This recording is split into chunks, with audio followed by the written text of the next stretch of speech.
GST कब लगेगा, कैसे लगेगा, इसको डिसाइड करने के लिए पहले सबसे पहले जो आज पर जीएसटी 2017 सबसे पहले कंसीडर करना पड़ेगा कि ये जीएसटी गुड्स है या सर्विस। अगर इसमें से गुड्स है, सर्विस है तो आगे बात करेंगे, अदरवाइज नहीं। फिर उसके बाद चेक करेंगे कि सप्लाई गुड्स की है सर्विस की, अगर सप्लाई नहीं है तो आउट हो जाएगा। फिर अगर उसके बाद चेक करेंगे इंटर स्टेट है इंट्रा स्टेट। इंटर स्टेट मतलब आउट ऑफ स्टेट या out of India, out of border, या फिर inter state with in state है। अगर आउट ऑफ इंटर स्टेट अगर सप्लाई करते हैं, एक्सपोर्ट करते हैं तो उस केस में है एक्सपोर्ट ड्यूटी नहीं लगती है। और फिर उसके बाद चेक करेंगे टैक्सेबल पर्सन। अगर उसके टैक्सेबल पर्सन कंसिडर करेंगे कि उसकी अगर 20 लाख 10 लाख 20 लाख 40 लाख की लिमिट है तो उस पर जीएसटी एप्लीकेबिलिटी नहीं आएगी। अगर वो जब क्रॉस करता है तो टैक्सेबल पर्सन हो जाता है, उसको रिक्वायर्ड जीएसटी नंबर लेना पड़ता है 20 लाख 10 लाख 20 लाख 40 लाख लिमिट क्रॉस करने के बाद। उसके बाद जीएसटी नंबर लेने के बाद भी जीएसटी से बच सकते हैं। अगर गवर्नमेंट ने किसी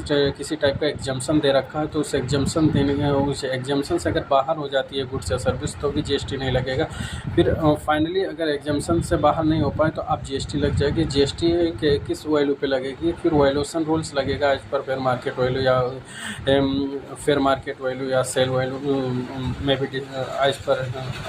एज पर सिचुएशन।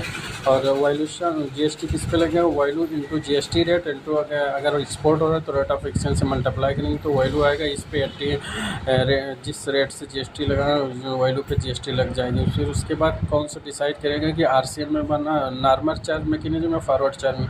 कुछ चीज़ों पे गवर्नमेंट ने छूट रखी है कि उस पर रिसिपिएंट को टैक्स भरना रहता है। तो जैसे गुड्स ट्रांसपोर्ट हो गया तो उसमें रिसिपिएंट ही टैक्स, हमेशा सप्लायर ही टैक्स भरता है। अगर कुछ केसेस में रिसिपिएंट टैक्स भरता है तो उसको छोड़ के बाकी सब जब डिसाइड हो जाता है कौन टैक्स भरेगा तो टाइम ऑफ, उसके बाद टाइम ऑफ सप्लाई निकालते हैं। टाइम ऑफ सप्लाई मतलब जब टाइम ऑफ सप्लाई जब आएगा तो उसके नेक्स्ट मंथ में जीएसटी में भरना रहता है।